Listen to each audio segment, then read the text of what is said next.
ఈ రాత్రి సమయంలో యేసుక్రీస్తు ప్రభువారు ప్రతి ఒక్క మనుషుడికి తెలియజేస్తున్నటువంటి ఈ వాక్యము ఒక్కసారి ఎవరైనా సరే గ్రహించండి. నీకోసం ప్రాణం పెట్టినటువంటి ఆ ప్రేమమయుడి గురించి ఆలోచన కలిగి ఉండండి. ఆయన అంటాడు, దావీదు కీర్తన 91వ అధ్యాయం 14వ వచనంలో, అతడు నన్ను ప్రేమించుచున్నాడు గనుక నేను అతను తప్పించేదను.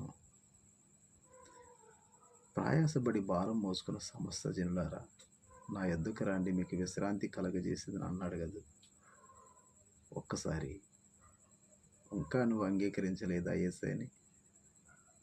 నువ్వే బాధల్లో ఉన్నా, ఏ ఇబ్బందుల్లో ఉన్నా, ఏ శ్రమల కొలిమిలో ఉన్నా నిన్ను తప్పిస్తాడు నా ప్రభు. అంత గొప్ప దేవుడు, అంత సర్వశక్తిమంతుడు, ఆయన సమర్థుడు. నిన్ను ప్రేమించి నీకోసం నా కోసం ప్రాణం పెట్టినటువంటి ఆ కన్న తండ్రిని ఒక్కసారి గ్రహించకూడదు. ఇంకా నువ్వు అంగీకరించలేదా? ఆయన నీ కోసం ఎదురు చూస్తూ ఉన్నాడు. ఆయన చేయి నీకు అందించాలని ఆశపడుతూ ఉన్నాడు.